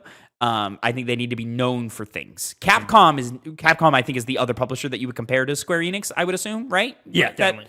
That makes sense to everybody, right? You don't compare Square Enix to Nintendo. You would maybe to like a Ubisoft, but like the next one over is Capcom from Square, right? Mm-hmm. And Capcom is known for what? Resident Evil, Street Fighter, Monster Hunter, Devil May Cry. But, the other three more so than Devil May Cry. And I do believe we are getting a DMC 6 at some point. But Resident Evil, Street Fighter, Monster Hunter. Those are the big three. And those three have been serving the fuck out of their audiences for the last almost 10 years now. And that's why Capcom has had a full rebound. Is they did the same thing, right? They tried to turn Resident Evil into an action franchise. I mean, they did turn Resident Evil into an action franchise. Kind of worked for a little bit, but overall, you saw reception kind of fade more and more away, and the quality of the games suffer. So then, when they returned to survival horror, boom, big impact. We are so back. Here's Devil May Cry 5. Here's a great Monster Hunter. Here's we're fixing Street Fighter 5, and then guess what? Street Fighter 6. Boom, another banger game, and you just kind of continue down that trope. Square Enix needs to take notes from what Capcom is doing right now. Will they, though? I don't know. Should. I hope they do. No, and this is why I think I think Expedition 33 being having the same lead as Final Fantasy 16 with Ben Starr as your main guy. On top of that, it's had a lot of really great looks. It looks really, really good and really pretty. I think after the successes of games like Persona 5 and it's another example. Persona 3 Reload too. Persona 3 Reload as well. We assume is successful. I haven't seen any numbers on that one, but I assume it was. I assume it did well, not as well as 5. Remake. Right? Yeah, and it didn't. Yeah, but I also don't think Sega was betting all their chips on that. And then also Yakuza turning into Like a Dragon in a turn-based thing and finding it seems like pretty good success with that. I don't see anybody being mad at the direction Like a Dragon has gone. Certainly, people want the action games to kind of come back, but yeah, I mean, I think they're doing the pirate game. They're the pirate game. They're covering their bases. That's such a genius idea. This character has an eye patch. We're gonna do the memory loss thing. Oh shit! What would a guy with an eye patch think if he lost all his memories? I don't know. I must be a pirate. Like that's fucking genius. Also, have you seen the gameplay of that? Looks fun. Shit looks good. Yeah, like it looks good. And I'm like, oh. Fuck. Apparently, it's similar to Gaiden, the one that takes place in Japan. You play as Kiryu, but not Kiryu. It was the samurai one that came out recently. You're talking Ishin. Ishin, yes. Ishin. But also the man who erased his name. Yeah. Which wasn't received as well because it was a much smaller project. This seems to be also a small project. Yeah, it said they're basing it, I remember, off of Ishin combat, but making it better. That was like their core. Okay. So I didn't play any of those, so I don't know. Neither did I. Apparently, it wasn't obviously the best, even in terms of the action, but I heard it wasn't bad. Yeah. Or, Infinite Wealth's left a pretty bad good. taste in your mouth. Yeah. I want to play more. I don't know if I'll have time to. I want to finish Persona. That's the thing. I like Persona. We're just yapping now. Yeah. We're going to yap more. Yeah, we are. Connor, I mean, they've already put plans in motion to change how they do things, right? They're going to trim down the portfolio. Back to Square Enix, I mean. They're going to trim down the portfolio. They're going to focus on their major IPs. And you assume we're going to see a return to form in terms of genre? Do you think they go more of a 7 remake route, or do they kind of bring turn-based back? It seems like they might be going with the more combat-oriented route because their other game, Metaphor ReFantazio, has a mixture of those two things. And it has... That's a Sega game, isn't it? I thought it was Atlas. Because it's from the... Yeah, Atlas is owned by Sega. No, they're almost... No. Because Persona is Sega. And also, that game's turn-based, isn't it? It is, but it also has, like, a mix of action. Like, you're going to go around and fight like a normal person. Like a normal action. Like in the way that, like, a Persona does? No, like, it was different. It had, like, more in-depth action. But it was for, like... I don't know how it's going to work with how you progress through levels, but I think I remember reading somewhere... I feel like that game's going to sneak up on me, because I'm definitely going to try it, but I feel like I'm going to be like, oh, shit, I love this. And I had no... Like, it's just a blind spot. I'm like... In my head, I just go, oh, yeah, that game's there. You know? Yeah. Like, I'm not, like, excited for that game. I'm going to play it, but I'm not, like, excited for it. You know what I'm saying? Yeah, I wasn't excited for it, but then Yoko Taro, he's been doing... He even commented it himself. He's like, I don't know why they're coming to me for this, but he's been, like, doing previews of how he feels about the game. And apparently he, like, loves it. So, you know, he knows games. We'll find out. Yeah, we will. I'll find out. Playing it. Ladies and gentlemen, this is, of course, the end of the news segment of your Two Penny Games cast. Make sure you stick around for the Plucky Squire review coming up real shortly. We're going to bring Phil in here for that. Of course, remember to like, subscribe, comment down below your thoughts and opinions about all the news that happened this week. You fucking moron, Connor. What'd I do? Mad at the Square Enix rep for being a Square Enix rep, but you're not mad at fucking Nintendo for destroying video games? Well, when you keep getting an annoying gnat flying around your head, you get more annoyed the longer it stays around. Am I the gnat? No, Square Enix saying the same thing over and over again is the gnat. Right, okay. But wouldn't that same logic also apply to Nintendo, but you're more blase-blah on that? It would. I guess it's because I can circumvent the music thing, and there's always that Bowser story that I think of whenever I think of their lawsuits.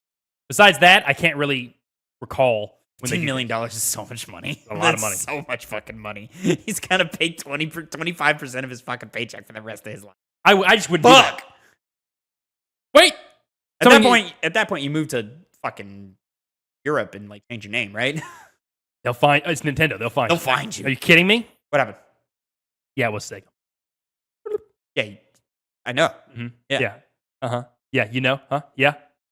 Ladies and gentlemen, until next time, have a great time. Connor, say goodbye.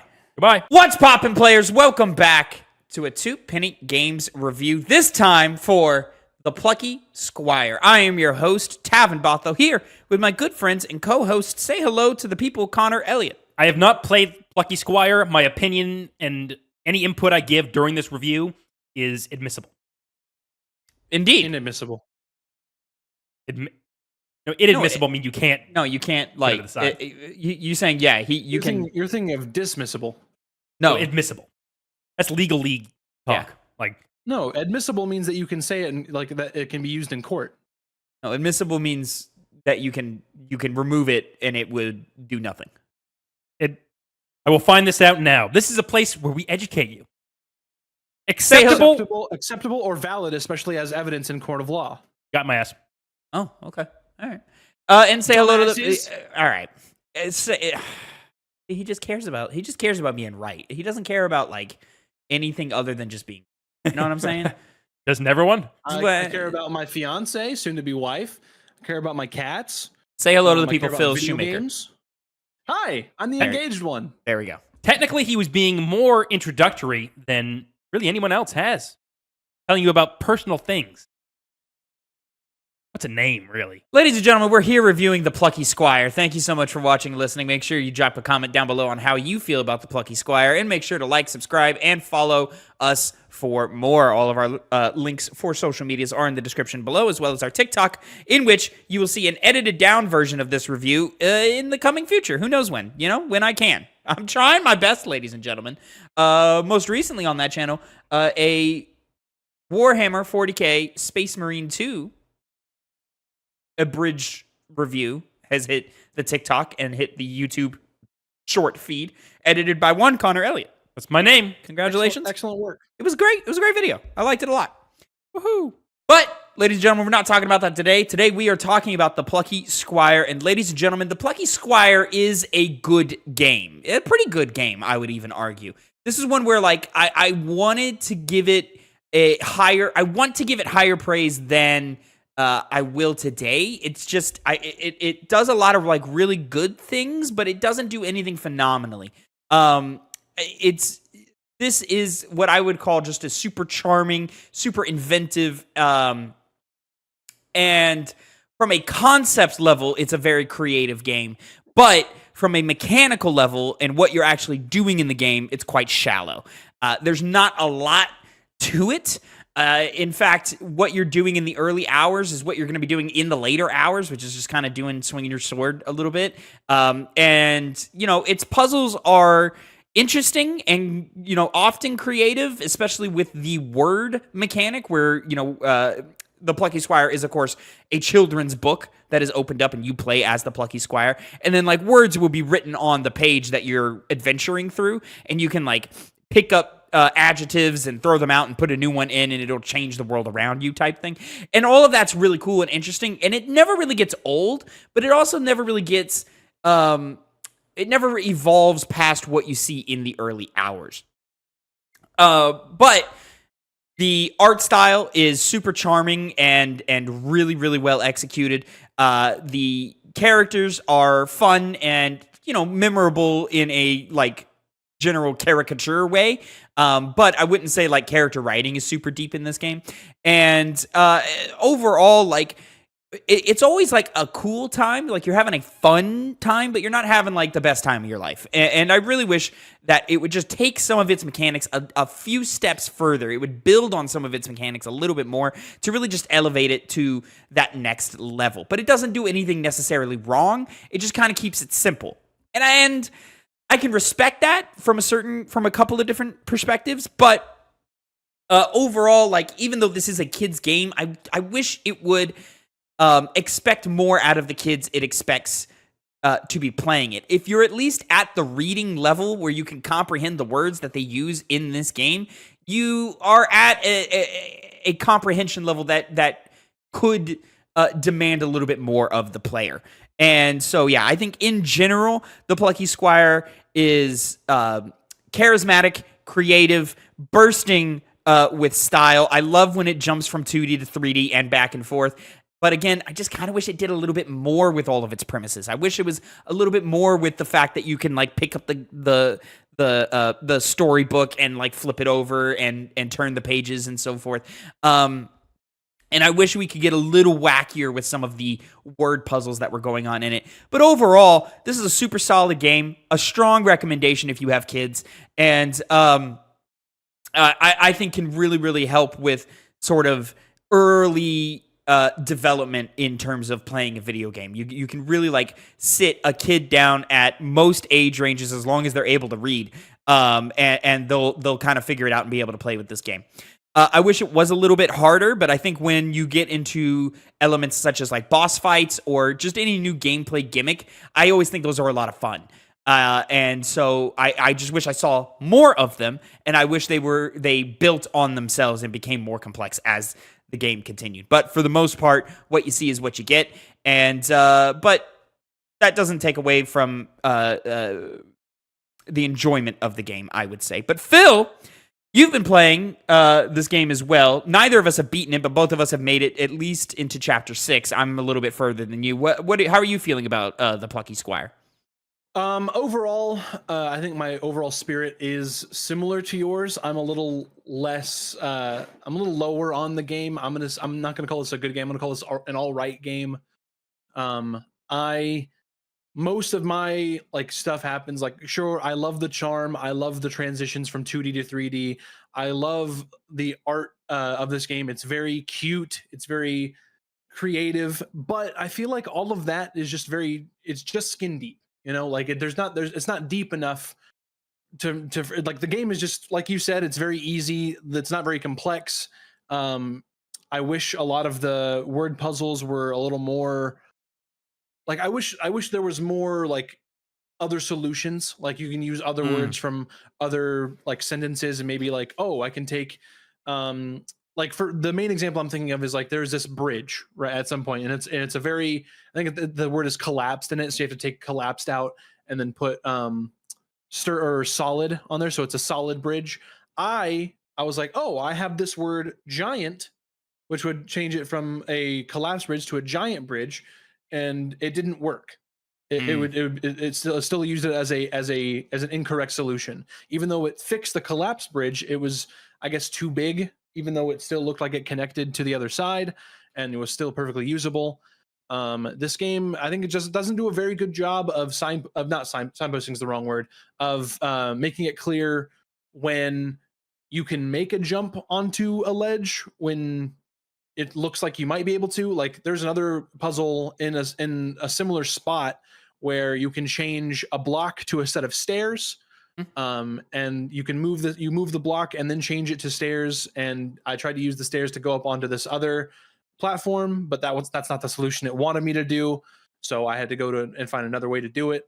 I wish it was more like it used the player's creativity more. I would like, sure, I don't know how they would make a linear game around that. It would be a lot harder to do. Like I said, I don't make games. I don't know how it works. Just overall, I just wish the word mechanic was a little more creative. You know, I just wish there were more outcomes. Yeah, you're making a face at me. Do you have something you want to? Yeah. Your thing about jumping on platforms, and I didn't have a problem with. I know the block puzzle you're talking about with the stairs. I know exactly what that is, and I had zero issues with that. But I do agree that I wish the word mechanic was a little bit more advanced. The thing about it for me is the game takes place over chapters, like chapters in a book, right? So like, and that's where the game because you can turn the pages of the book. Like you can hop out of the book, turn the pages to kind of quickly jump back to, well, not that quick actually, but to even, make your way back to earlier places in the game, or skip ahead depending on what you're looking to do. And sometimes it'll have you jump back, flip over a page to go grab an item that was on the last page, but never does it ever go any further than that. I'm in chapter 6, and it was in chapter 6 that I realized, I can flip to any page within this chapter as I've continued along my journey. So like, I could be in page 25 or whatever and go all the way back to page 1 of chapter 6. I wish that there were secrets or hidden things to discover in the game that used all of the elements of the entire chapter. I just wish it was a little bit more layered like that. Yeah. And they try to give you like fun things to find. Like there is a currency which is light bulbs, which I think is creative, like a light bulb idea, like sort of in a colorful kids book kind of way. That's a cool currency to use. I wish there was like secret light bulbs that were worth like 25 a piece as opposed to just the individual ones that you could find by like, let me take a word from page 5, bring it over to page 20. Let me take this object from page 18, bring it over to page 3, and be able to unlock a door in this way or that way, or just do something a little bit more with that. But as for like the individual puzzles or navigating the environments, yeah, I never had any issues or problems with that. Like I always felt that like what you see is exactly what you get. So yeah, I don't know. I didn't have that specific issue. I wasn't having trouble figuring the puzzles out. I just wish that there were more dynamic solutions. Well, my point, because you said you had issues determining what ledges you could jump on. Yeah. Yeah, I don't have that problem. Like, there was a stair. There was a bit. You mentioned that you knew the part I was talking about, but there was, whenever I had the stairs on the block, it looked like I should be able to jump up there and attack this bug that was threatening this snail or whatever. But I wasn't able to. But that's a very minor thing. Another thing that I had an issue with was just I ran into a lot of bugs in this game, and not in the enemy type that you fight, but literal just that you game breaking bugs where I think it was right after you get shoved out of the book, and you get introduced to like going into sticky notes and other papers on the desk that the book is on. There's a little rabbit blocking a cave, and you open a lunchbox, and there's like a bunch of carrot sticks and grapes you bring in. So I would bring in the carrot stick, I would feed to the rabbit, and the rabbit wouldn't move. The rabbit wouldn't get out of the way. It would just stay there, and I can't talk to anybody. I wouldn't even be able to move. Like it looked like it just wasn't working. And I sat there for a solid 2 minutes and nothing happened. So I restarted the checkpoint, and it took me all the way back to before I got pushed out of the book. So then I had to get pushed out of the book again. We did all that stuff again, then replay that whole part, and then go back in. Same thing. The carrot stick fed to the rabbit wouldn't move, and I would just get locked in this spot. So I had to close the game, reopen it, come back, do that whole sequence again. And this time, hey, the rabbit moved, so I was able to leave and progress. Interesting. And go on my merry way. There was also, there was one that I ran into today that I can't remember. So I'll just complain about how slow it takes to fucking turn the pages in this book. It takes fucking forever. Takes an abysmal amount of time to turn through these pages. But you're not like turning the pages a lot. But like, so there's one. I think there's actually a bug in the chapter I'm in right now where you get this like. I'll also say I've had close to no bugs. At least like the only like ones I've had is like. Connor, when you trigger a conversation and characters like path find their way to like get into places so that the conversation can take place. There are times where it's like, oh, the plucky squire is kind of like running in place a little bit, and then he snaps to position as opposed to like watching him walk. That's happened to me like 2 or 3 times. But other than something like that, I've experienced 0 bugs. Fonts? But so no, shut up. So there in this chapter that I'm in, chapter 6, there's like a potion you get to melt this like grass that's like in the way, right? And so you use it first, and then you come across this big golem, and you have to knock pillars into him. Whatever. Not going to get too far into it. And then you have to go back, and the wizard has to make another potion for you, but like he's not gonna do it. So you have to go to a previous page, go in his house, and there's supposed to be a potion there, but there's no potion in his house. So I think my thing is just bugged here. I just got to restart it and come back to it. So that's just where I got stuck. I wasn't able to use it again to melt grass that was in the way. At this rate, you might need to like uninstall and reinstall the game, because I've not. I know that exact part you're talking about. Everything has been working fine for me. Yeah, maybe I got the .exe Sonic.exe scary creepypasta version Lucky Squire, where it's gonna pop out with realistic bloody eyes and kill my family. Interesting. Okay. Anyway.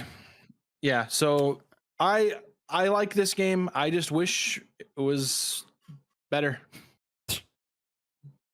In a way, yeah, I do wish it was. Yeah, I wish it was a little bit more evolved. I wish it was a little bit more complex. I just wish it asked more of the player.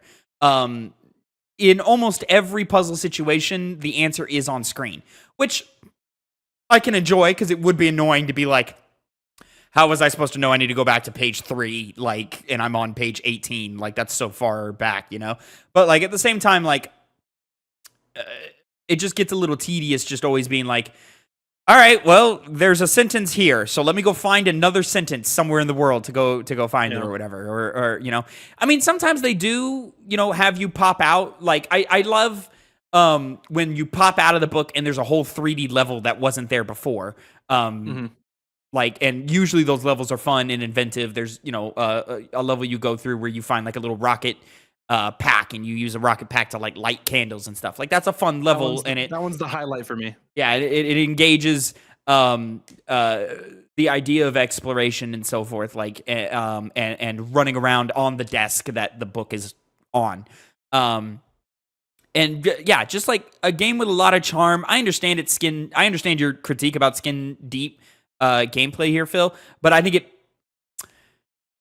the reason it doesn't bother me here, but it would bother me in a case of, like, say, a Final Fantasy 16, where this game knows that it's skin deep and it's not trying to pretend to be anything else. It's not trying to pretend to be a super intense character action game, or it's not trying to pretend to be an RPG. Hey, no, this is a 2D/3D puzzle platformer for kids, and that's about it. We're just gonna hit you with this really, really cool art style the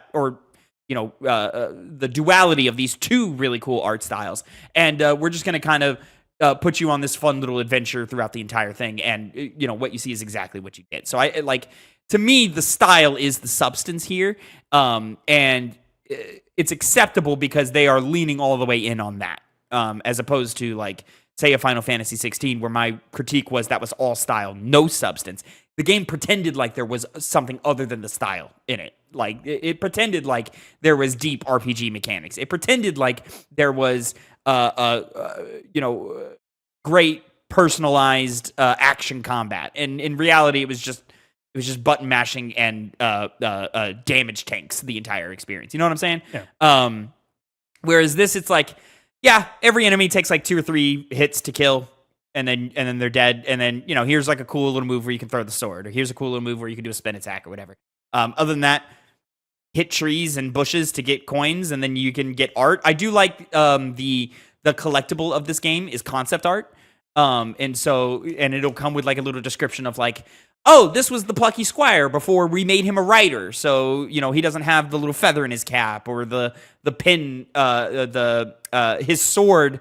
It looks like a sword, but it looks like a fountain pen head. Yeah. You know, so you're like, oh, that's clever, you know, type thing. So, like, it was before that was established that they're like, hey, this is what he looked like, or this is what this level looked like in early development. It got scrapped or completely changed into this other level, but, like, wouldn't this be cool? Type thing, which is all cool and cute. Kind of adds to your earlier point about how it's good for, like, foundational understanding of games. Kind of adds that extra element to allow you to analyze it. Especially if you're a kid, you'd be like, "Oh, this changed from that to that." Yeah, crazy. Yeah, just sort of an idea for, like, just a kid to just kind of figure out what a video game is. I do. I'm with Phil on. I wish they would take us off the tracks a little bit more. I wish there would be some reason to try and get a little bit more creative. There are times when, like, you can.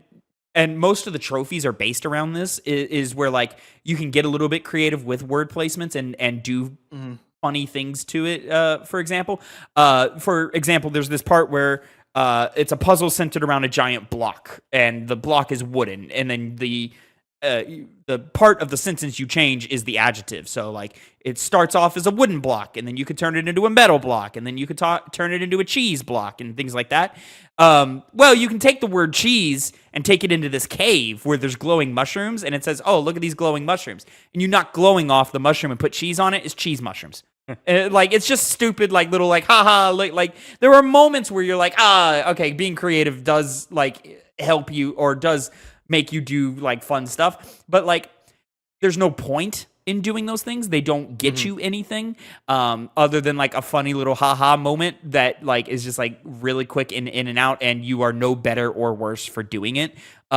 It's moments like that where it's like, I wish you would reward me mechanically with like 25 light bulbs, like in that sense, instead of making me get one individual light bulb at a time throughout the entire experience. I'm finding myself, Phil, I'm never having enough light bulbs to buy the upgrades. So I just, every little store in game has a piece of concept art, and then we'll have like, upgrade moves, or you can upgrade your damage per hit or whatever. So like, I just find myself being like, all right, let me get the piece of concept art, and then let me get the damage upgrade. There's a jump attack in the game. I'm probably never going to get it just because it's so expensive, and it's like, well, you always give me other things that I would rather instead. So I do have the jump attack. I only now in chapter 6 have gotten the spin move. Yeah, I got the spin move in chapter 4 or 5 or whatever. Getting the high gear. We must have just swapped which ones we got, because I got the jump attack in that around that time. So yeah. I mean, I haven't gotten the jump attack because it's always like, you can get the jump attack or you can upgrade your damage. And I'm like, I'm going to upgrade the damage, of course, because if you're giving me a damage upgrade, that means the enemies are going to take more damage. And so when you buy the damage upgrades every time, every single enemy only takes 2 to 3 hits. I imagine if you don't buy those damage upgrades, they start jumping up to like 3, 4, 4, 5, stuff like that. So like, I don't know. Yeah, there's a lot of cool ideas and a lot of like really cool implemented parts of this game. We just don't go any further than what they show you, and I wish they would. Or like give me a reason to explore the world, and give me a reason to like adventure through all the nooks and crannies, because there's a lot of nooks and crannies. And sometimes it's a collectible piece of concept art, but oftentimes it's nothing. And I'm like, well, you could have, like, there's a part in the 3D on the desk where there's like a giant teddy bear, and you can walk behind the teddy bear, but there's nothing behind it. So I go, well, then why did you make this walkable? Like, you made the choice to make this walkable. Like, at that point, just like put the safeties on and just make me linear in that experience. Like, I don't understand why you're pretending to have exploration.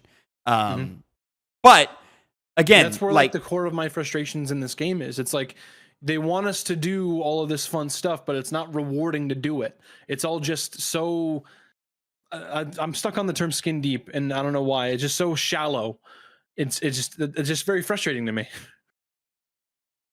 And see, I feel that, but like the game makes me smile a lot because I'm always going, "Oh, that's cute." Or I'm always going, it makes me fun. This game makes me drowsy a lot.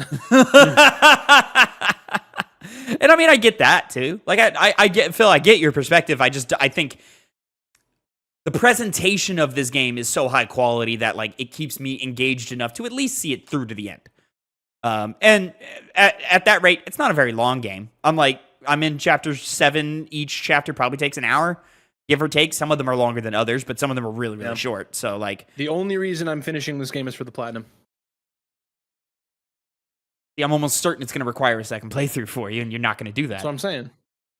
So why are you even finishing? The platinum. Because unless there's a chapter select at the end of the game, there's no way to go back. And there's missable trophies. So if you miss doing something, you can't go back and go get it. So unless there's a chapter select. Sorry, I meant to ask while you were throwing strays at Final Fantasy 16, how the fuck did you catch the fish on the first try? I fucking hate you. Oh, that was the easiest thing in the world. I just went yoink and got it. Like, it's a real easy thing to do. But that's what I thought I did, but then he slipped out of my hand. That fish got in your head or playing with you. Yeah, he did. Should have been a better fisherman. Anyways, ladies and gentlemen. Okay, I thought the button didn't go. Ladies and gentlemen, let me know how you feel about the Plucky Squire down below. I liked it. Phil's a little more middling on it, but let me know how you feel about it. Are you going to be showing this to kids or buying it for a kid or whatever? I do think if you're going to get a kids game this year, get Astrobot, personally. Oh, for sure. Yeah. But Plucky Squire, still a solid time. Still a good enough time. It's on PlayStation Plus. If you have PlayStation Plus, you can play it for free. So those that have it, I guess. For those who have it. Phil, I don't know why you subscribe to that tier. I don't. I'm just letting people know. Very well. He's being informative. He's being informative. There it is. Plucky Squire, let us know how you felt about it in the comments down below. Make sure you like, subscribe, and comment for more. Until next time, have a great time. And gentlemen, say goodbye to the people. Goodbye and have a great Bye. day. Play Astrobot.